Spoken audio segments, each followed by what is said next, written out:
Assalamualaikum warahmatullahi wabarakatuh. Perkenalkan, nama saya Fatimatu Zahro dari Prodi S1 Akuntansi, Fakultas Ekonomi Universitas Islam Sultan Agung.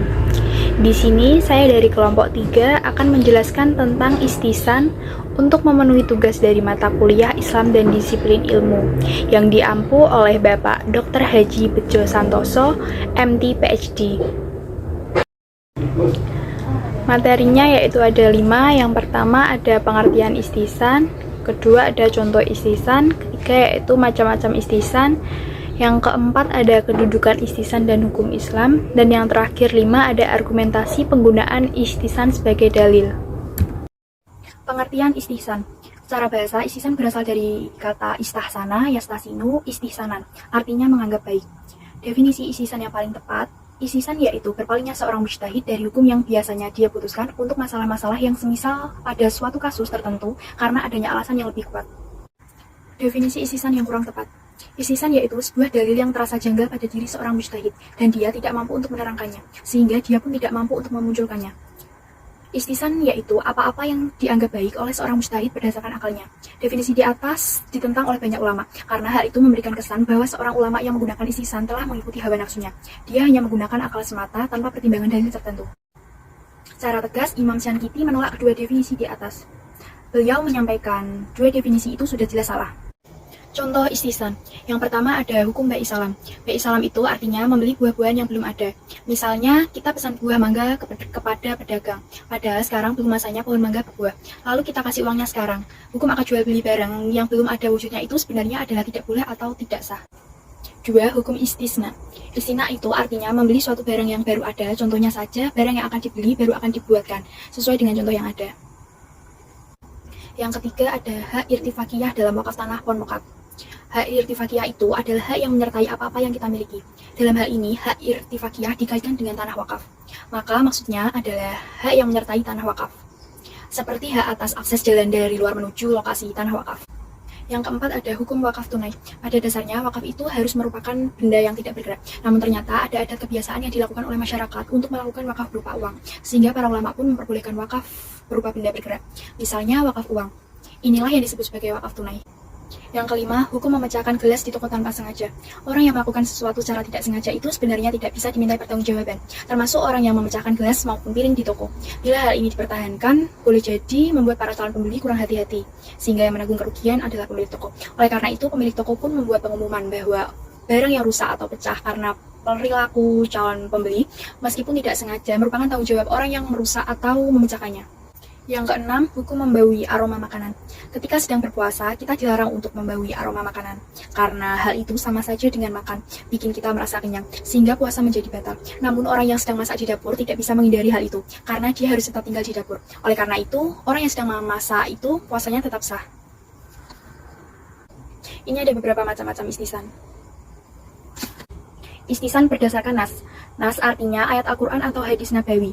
Istisan berdasarkan nas artinya istisan yang dilakukan berdasarkan adanya nas yang menjelaskan hukum kasus terkait. Misalnya hukum jual beli secara inden. Jual beli yang barangnya belum ada. Jual beli dengan sistem inden sebenarnya bertentangan dengan kaidah umum bahwa seseorang tidak bisa menjual sesuatu yang belum dia miliki. Jual beli itu barangnya harus sudah ada. Istisan berdasarkan ijma. Ijma artinya kesepakatan para ulama. Misalnya, hukum jual beli untuk barang yang hanya ada contohnya, atau disebutkan spesifikasinya. Seperti kita pesan meja atau rumah, barangnya belum ada, masih akan dibuatkan. Dalam hukum Islam disebut istisna. Istisna ini menurut kaidah umum hukum Islam adalah tidak boleh, tidak sah, karena istisna itu merupakan akad yang barangnya belum ada. Istisan berdasarkan kias kafi. Kias kafi merupakan kebalikan kias jali. Bila kias kafi itu sifatnya samar dan lemah, maka kias jali itu sifatnya terang dan kuat.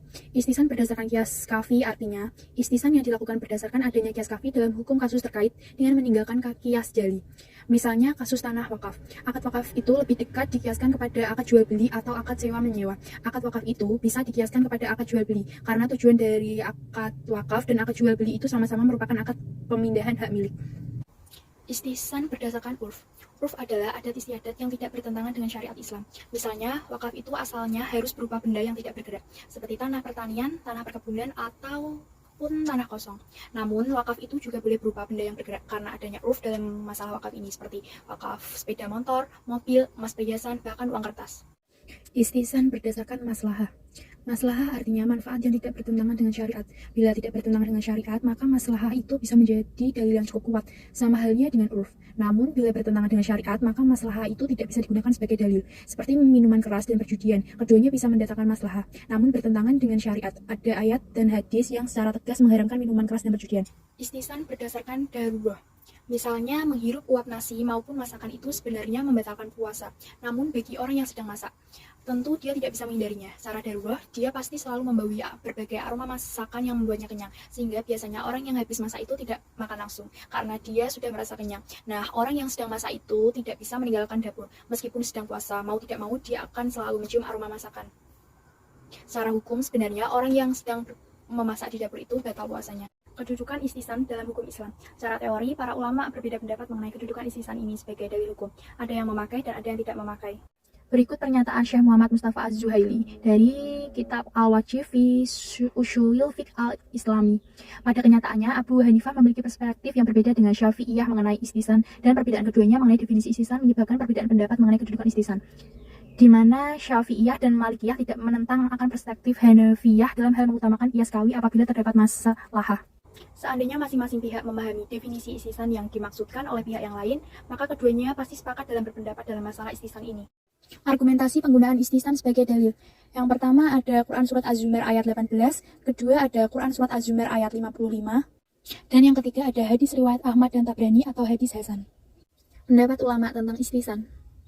Di sini ada pendapat dari ulama Hanafiyah, Malikiyah, dan Hanbaliyah yang mengatakan bahwa istihsan adalah dalil syara dengan alasan seperti poin A dan poin B.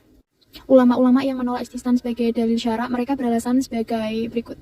1. Syariat itu berupa nas atau mengembalikan kepada nas dengan kias. Maka di manakah letaknya istihsan, dan dalam hal ini bertentangan dengan firman Allah Subhanahu wa taala yang terdapat di dalam Al-Qur'an surat Al-Qiyamah ayat 36.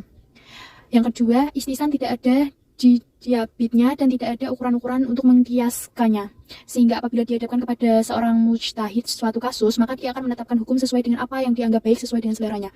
Yang ketiga, apabila istihsan dibolehkan dalam berijtihad yang tidak berdasarkan dengan nas atau tidak dikembalikan kepada nas, maka istihsan boleh dilakukan oleh siapa saja meskipun tidak mengetahui Al-Quran. Yang terakhir, pendapat yang menyatakan bahwa istihsan adalah dalil syara, bukan juga dengan dalil yang mustakil, akan tetapi kembali kepada dalil syara yang lain, sebab setelah diteliti tujuan pokok istihsan itu tetap kembali kepada maslahat. Pendapat ini dipegang oleh Imam Asy-Syafi'i di dalam menentang istihsan yang kemudian kita bandingkan dengan definisi istihsan yang telah dikemukakan di atas. Imam Asy-Syaukani mengenai hal ini mengatakan bahwa orang yang mengambil istihsan sebagai dalil tidaklah ia semata-mata mendasarkan pendapatnya kepada perasaan dan syahwatnya, tetapi ia kembali kepada apa yang ia ketahui tentang maksud syara secara keseluruhan. Sekian penjelasan dari saya. Wabillahi taufiq wal hidayah. Assalamualaikum warahmatullahi wabarakatuh.